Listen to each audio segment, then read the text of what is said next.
good morning, and welcome to the Morning Report. My name is William Lawson. The Morning Report is a production of fightbackmedia.com, fightbackmedia.com, fightbackmedia.com, and fightbackmediatv.com. I trust that you are well today. Thank you ever so much. We had a great day. A lot of views on yesterday's video. Really appreciate it. Just fantastic. We appreciate you. And we are growing. We are growing. One of the comments was that we need to, stay true to ourselves and call them like we see them, and the channel will grow. And I believe that. I do. I believe that. So thank you ever so much for your people who commented, people who watched the video yesterday. Thank you ever so much. People who subscribed. Thank you so much. I appreciate that greatly. Today, it is Friday.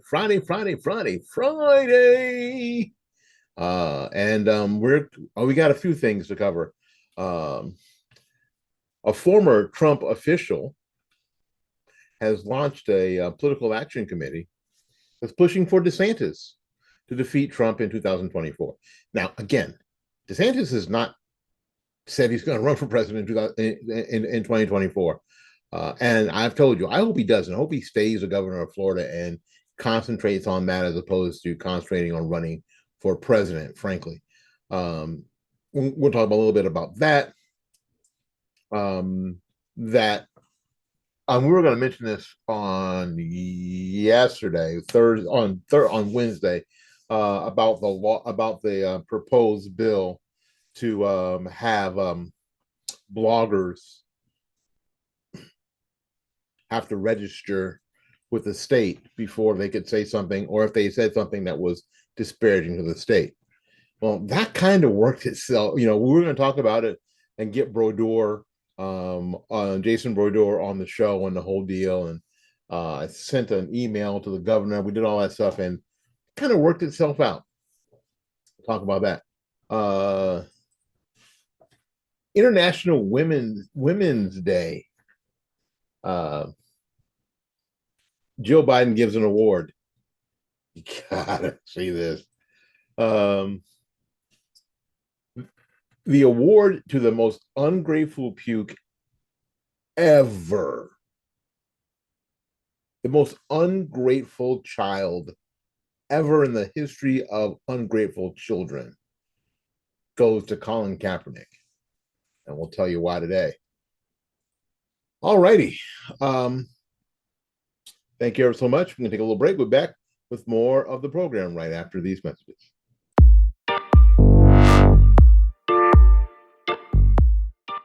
So is it okay now, because it was, during the Trump administration, it is okay to talk about the president's... Yeah. We talked about mental health elderly, so let's talk about this guy's mental health. The president's mental acuity, because there's sometimes where it seems to be lacking. Have you seen... Sometimes. Yeah, sometimes. Sometimes it's especially bad. I'm talking about sometimes it's like really bad. Like, have you seen the picture? I was told not to take any questions. I was told not to take any questions. They're going to be mad at me. They're going to be mad at me. Mr. President, are you the president, or were you five? You see, what I want... See, the next question is... excuse me, I was told to call on what you call it for NBC. Who's telling you to call on? That's the question that we ought to be asking. Who's telling you this? I don't understand why nobody won't ask that question. Is Jen Psaki actually the president? Who's telling you to call on these people in the media? Is Jen Psaki actually the president?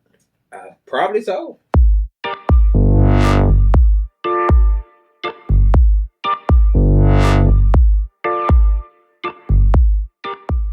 All right, welcome back to the Morning Report. My name is William Lawson. The Morning Report is a production of fightbackmedia.com, fightbackmedia.com, fightbackmedia.com, and fightbackmediatv.com. Thank you ever so much. An ex-Trumper is throwing his support behind Governor Ron DeSantis, saying that he is the, quote, strongest Republican available, end quote.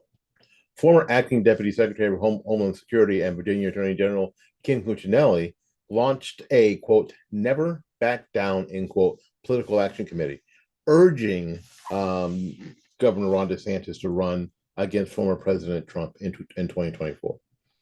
The energy is, the quote is, the energy is there. Grassroots conservatives see the governor as a leader and a fighter with a winning conservative track record who will lead the Republican Party to victory in 2024, Cuccinelli said. Based on these conversations, I am most confident that we will build an unmatched grassroots political army for Governor DeSantis to help carry him to the White House. The PAC will highlight DeSantis' achievement and encourage voters to sign a petition calling on the Florida governor to run for the White House. Cuccinelli is confident DeSantis has what it takes to take the Republican nomination and lead the U.S. back to health, touting how good of a candidate the governor would be. I believe that the governor would be a fantastic candidate. Now, remember, Governor DeSantis won his first election in Florida by like 0.4%. Dodged a bullet there for sure. And then he won his last election against Charlie Crist, former governor and very popular Democrat, by 20 percentage points. Crushed Charlie Crist. Going on. Quote, what's best for America? I conclude pretty easily that Governor DeSantis is the best Republican executive that we have had in decades, and is exactly the person who can lead us not only to a win in 24, but to lead it well as president, to be a great president, Cuccinelli said. He is just head and shoulders above the rest of the field in that respect. So this isn't negative to anyone else. It's just a recognition of how good Governor DeSantis is. How do you think Trump's going to take this? Trump's a guy, he almost has this sort of mafioso, you got to kiss the ring kind of thing. Because Kerry Lake has kissed the ring and has come out against Ron DeSantis, who is at this point not running for president.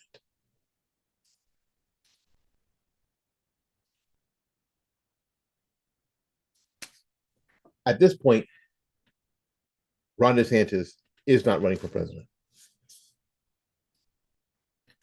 DeSantis has yet to indicate whether a presidential bid is in his future. However, sources near the governor say late spring, early summer campaign launch may be in the cards. Cuccinelli praised DeSantis for having such a positive impact on Floridians, adding that he doesn't just talk, he acts, and he never backs down. Quote, regular people in Florida, the third largest state in the union, the biggest swing state in America, have already concluded this, Cuccinelli told Fox News Digital. Quote, the hundreds of thousands of people he flipped from voting against him to voting for him are a great grassroots measure of his accomplishments. Should he run, DeSantis will pose the most prominent Republican challenger against Trump, who has made it clear he doesn't like the possibility, calling him Ron DeSanctimonious and claiming that the governor was only elected because of him. Well, the second time where he won by 20 points, or the first time where he barely scraped through? The first time where he barely scraped through, maybe. But the second time where he won by 20 points,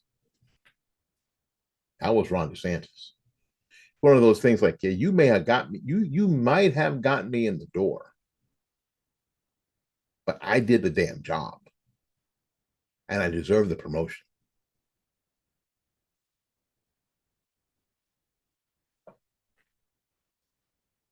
However, DeSantis has proven to be the bigger man, brushing off Trump's remark as background noise. It's just what's going on. He used to say how great a governor I was, DeSantis told Fox News. And then I win a big victory, and all of a sudden, he had different opinions. So you can take that for what it's worth. He used to say, what a great governor, he did a good job. And then, without Trump's help, without his help, he wins by 20 points. And now he's a bad person. Now he's a bad guy. Now he's not loyal. Didn't kiss the ring. And he may actually be competition. Wow.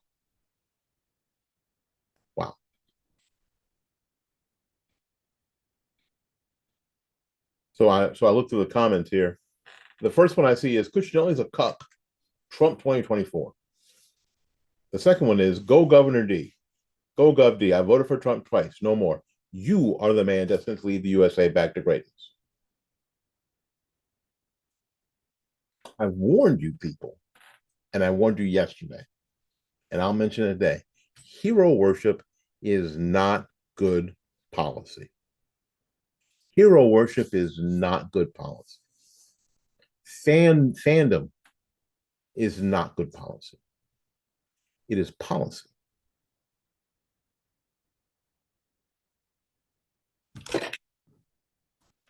If I may, I dropped my phone off the table. I'm sorry. If I may,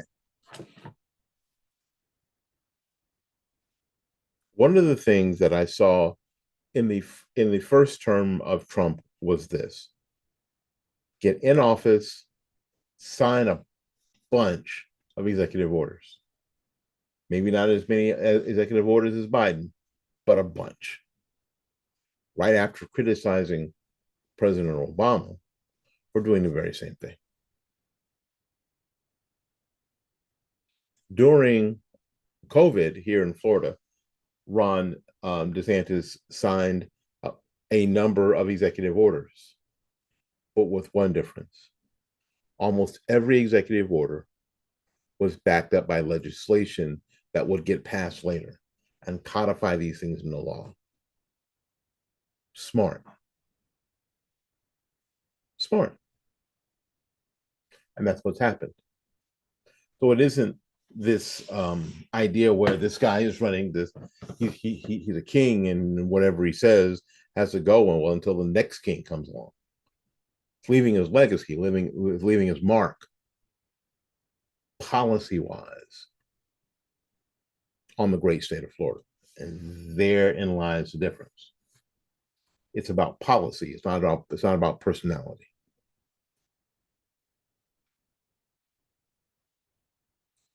Is the governor going to run for president? I don't know. Like I said, I hope not. I truly hope not. Not that I don't think it'd be awesome. Not that I don't think the rest of the country needs him, because I believe that they do. But I don't want to lose him as a governor. I just don't want to lose him as a governor. All right, when we get back, we're going to talk about Biden's International Women's Day. It was great. It was great. Go patriarchy.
Well, hey everybody, my name is Willie Lawson, and you guys know that I do a lot of stuff on the internet, and you may think with what's happening on Twitter and what's happening on Facebook and what happened to Parler that the mainstream social media sources are really trying to rid themselves of conservative voices, and you'd be right.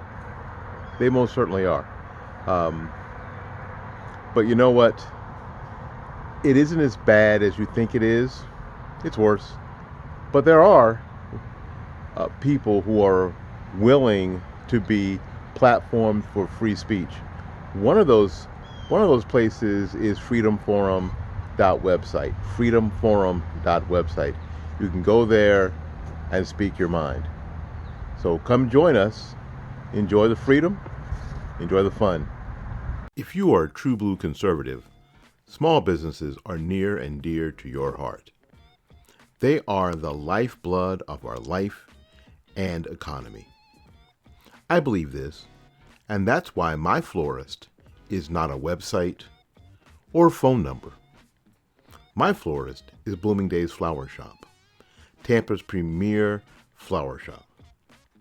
At 11618 North Florida Avenue here in Tampa, Florida, and at 6835 State Road 54 in Newport Richey.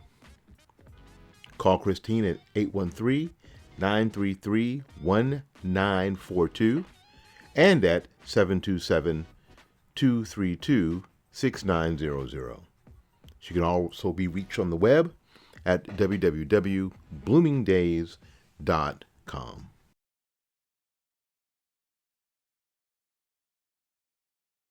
One of the things that I get asked most is where can I get information that is not tainted with liberal bias, especially here in the Tampa Bay area. Well, now I have the answer. DBCTampacom, a website by and for Tampa area conservatives. Tampa's leading conservative voices speak freely at DBCTampacom, and you can too. So join the fun and enjoy the freedom at DBCTampacom.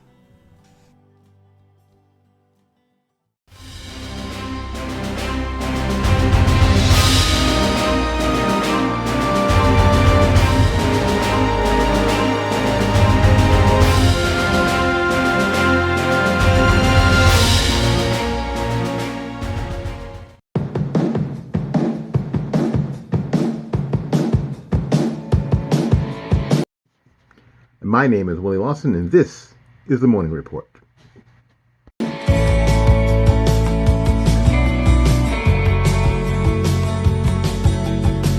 Well, welcome back. It is the Morning Report. Morning Report is a production of fightbackmedia.com, fightbackmedia.com, fightbackmedia.com, and fightbackmediatv.com. My name is Willie Lawson. It is Women's History Month, right? And yesterday was Women's History Day. The First Lady and some other folks at the White House, Dr. Jill Biden and Secretary of State Antony Blinken, gave out awards commemorating the International Women's Day. Of the handful of women selected from around the world for the honor of a visit to the White House and recognition by the leader of the free world, one of the women brought something a little extra to the table. Penis. A penis. Not in a jar.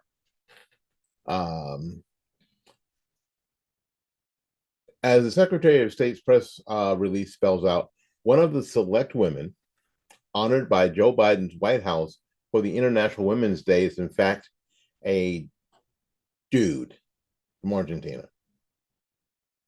The article says transgender woman. It's a dude. It's a guy. Alba Ruda, Argentina's current special envoy. Love these titles. Special envoy for sexual orientation and gender identity in the Ministry of Foreign Affairs, International Trade and Worship, was the first Argentine Undersecretary for Diversity Policies in the newly created Ministry of Women, Gender and Diversity. Miss Ruda, Mr. Ruda, sir, was the driving force behind Argentina's executive order on the transgender labor quota in the public sector, which was converted into the Transgender Labor Quota Act. So the White House thinks that one of the greatest women of our time is actually a dude. What message is the White House sending here? What are we supposed to take away from this spectacle? Of all the women around the world to be honored this year, on International Women's Day, they had to fill one of the slots with a guy. Why? So they couldn't find any women to fill that position? Well, of course not. This was a deliberate act. It was meant to send a political message that transgender women are women, dudes are women. There's no difference, no distinction, except, of course, for the fact that all of the press releases and the actual announcement of the White House ceremony identified this individual as a transgender woman. It's a dude, not merely a woman. They bent over backwards to point out to the world they were giving an award away to a transgender woman.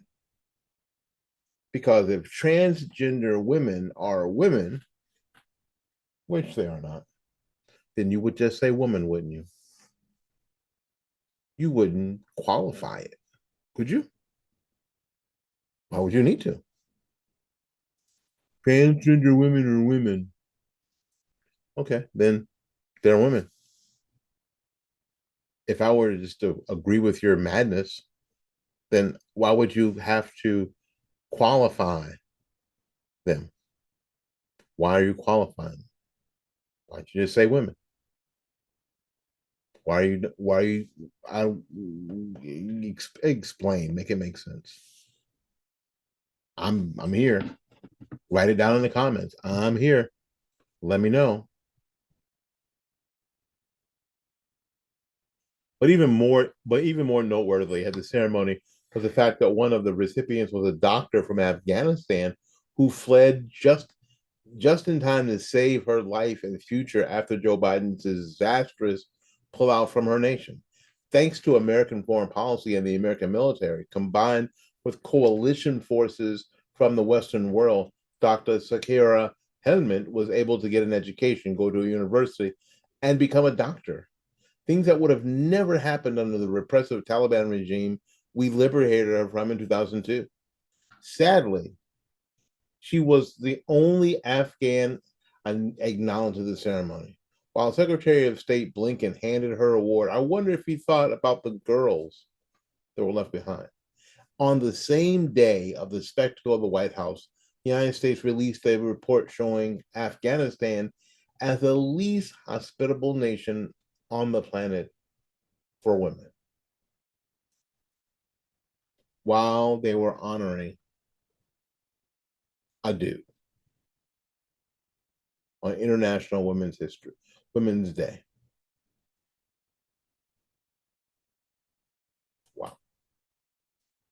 All right, taking a little break. We're back with more of the program right after these messages.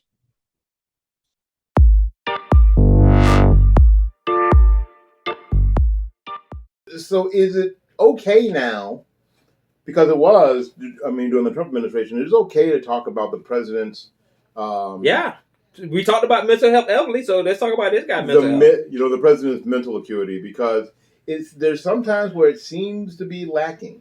Have you seen? Sometimes. Yeah, sometimes it's especially bad. I mean, I'm talking about sometimes it's like really bad. Like, have you seen the picture? I was told not to take any questions.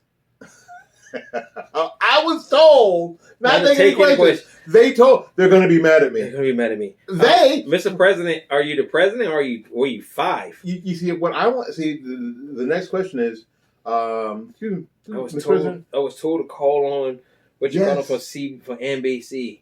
Who's telling you to call on? That's the question that we ought to be asking. Who's telling you this? I mean, I don't understand why nobody won't ask that question. Is Jen Psaki actually the president? Who's telling you to call on these people in the media?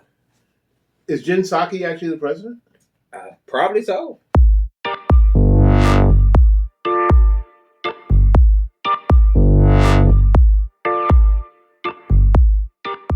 Welcome back to the Morning Report. My name is Willie Lawson.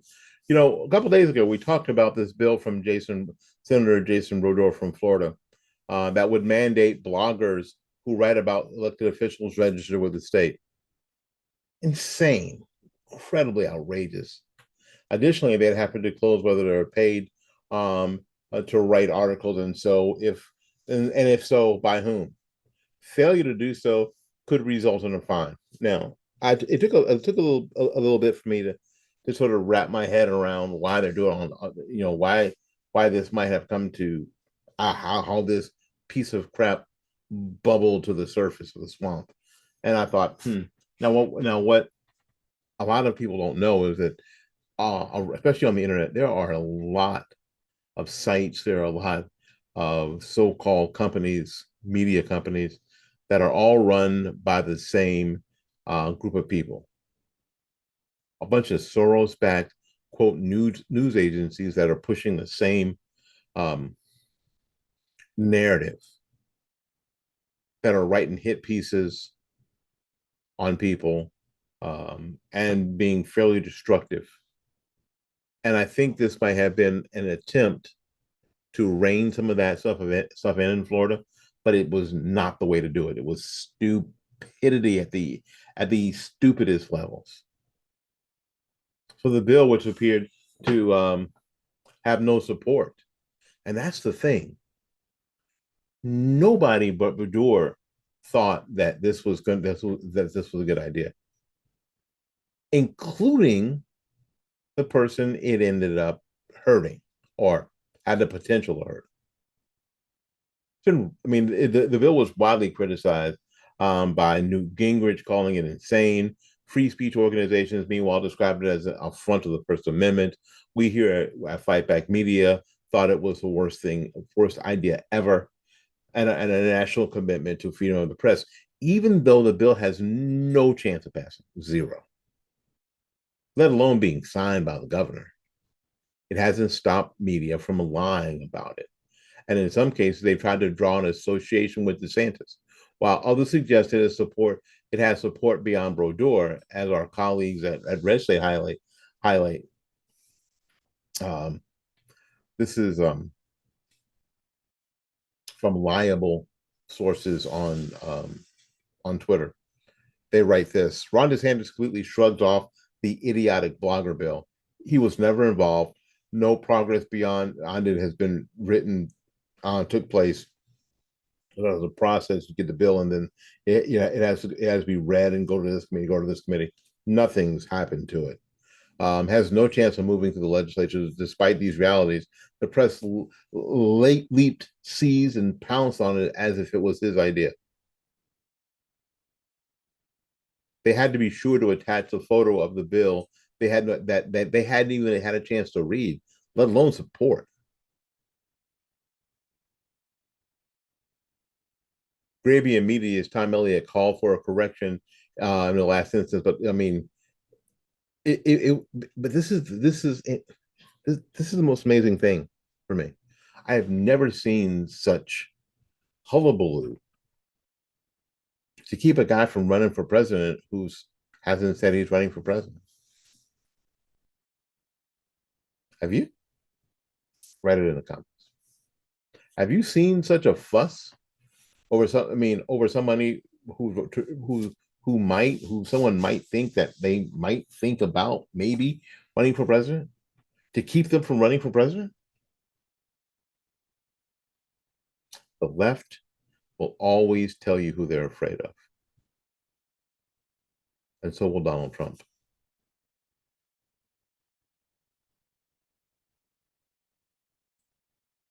All right.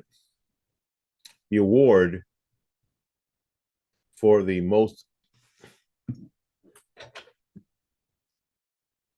Silver Fork Award, it's got some dried food on it. The Silver Fork Award for the most ungrateful adopted child in the history of man goes to Colin Kaepernik.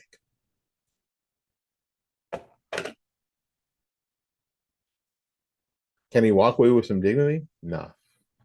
He led the San Francisco 49ers to a Super Bowl, was playoff kryptonite for the Green Bay Packers, and his left-wing activism has leached into other sports and players. Colin Kaepernick loves being in the news, even when we don't want him to be. But the former NFL quarterback penned a new novel that touched on his upbringing. So I guess I'm going to have to endure some more racial lectures. Yeah, The almost Super Bowl champion tore into his white adoptive parents, saying they exhibited problematic qualities.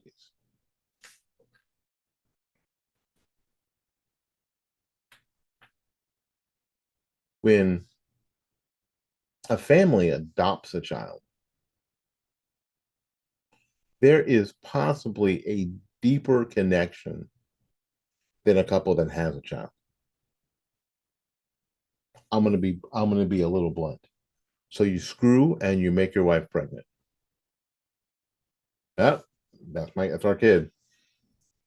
And you love them and you take care of them and you die for them.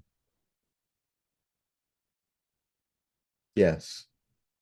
But when a couple can't have children that way, and they decide that this child over here, right here, is the one is the child they want to bring into their home, bring into their lives, raise as their own. They chose you. Colin Kaepernik, these people chose you. And they did everything for you as if that woman had suffered 9 months. I mean, been pregnant for 9 months and had labor pains. And yes, and you say in your book that they exhibited problematic qualities. This is from Fox News. Former quarterback NFL, excuse me, former NFL quarterback Colin Kaepernick accused his adoptive parents of perpetuating racism in an interview that aired Thursday. Kaepernick talked about coming to terms with his racial identity while growing up in a white family in his new graphic novel. Comic book.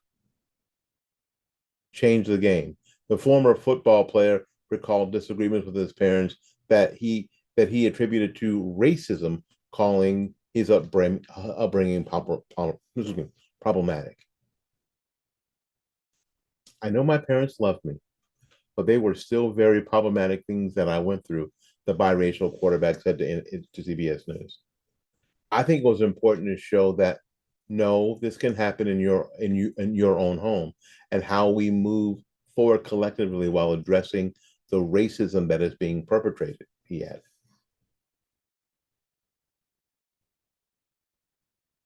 Inspired to braid his hair in cornrows like his hero, NBA star Allen Iverson, Kaepernick recalls received pushback from his parents. He's getting what roles? His mom says in the graphic novel, comic book. Kaepernick said that after styling his hair this way, his mom warned that his hair was not professional and he looked like a little thug. Cornrows, especially a few years ago, were not professional. Actually, frankly, they still aren't. Yes, people do it, but they're not professional. And his mom didn't like him. Made him look like a thug because the little rap kids and the little gang kids have their hairs and cornrows now. Let me tell you, there ain't no pictures of it. So proving it is impossible for me, especially now. Especially now. I had cornrows myself. I had cornrows myself. Sure did. Sure did.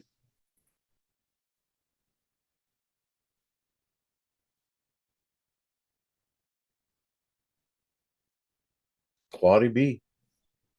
Claudie hair. Claude hair. Used to braid our hairs. Claude was the older brother of one of my playmates to braid all our hair. Was Claude gay? Was Claude gay? Yeah, I think so. Didn't matter to us at the time. We ain't know. We ain't know nothing about all that.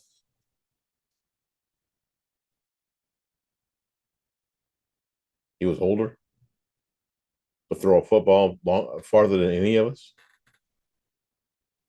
and could braid our hair, and would do it if we asked him. Are you gonna braid my hair? Cornrows. And them parts were straight as, you know what I'm saying. Did it, and I used to, and my hair was long. Used to touch my shoulders. So I guess I was like a little thug when I was, I don't know, seventh grade, eighth grade, probably. Now, I don't think necessarily that having braids and cornrows made you a thug. Kind of look like it though. What was Chris Rock was talking about? Somebody who may not have been a hoe, but she was wearing a uniform, right? So, and look what a horrible life this man. After this, after all this problem, all these problems, just look at this horrible life. I mean, the man just went through hell. Hell. Man, Kaepernick went through hell. Was that he led the 49ers to a Super Bowl, has made millions of dollars, which is why he does not need to play football anymore, which is why he doesn't really need the job. So he's being kind of a butthole about it. And then decided to throw it all away because he wanted to let everyone know that he hated America. One thing people forget, Colin opted out of his contract with San Francisco. He didn't get cut. The airing of dirty laundry on the family side is also distasteful. It's the most ungrateful thing ever. Ever. So winning the Dirty Fork Award for most ungrateful child, Colin Kaepernik.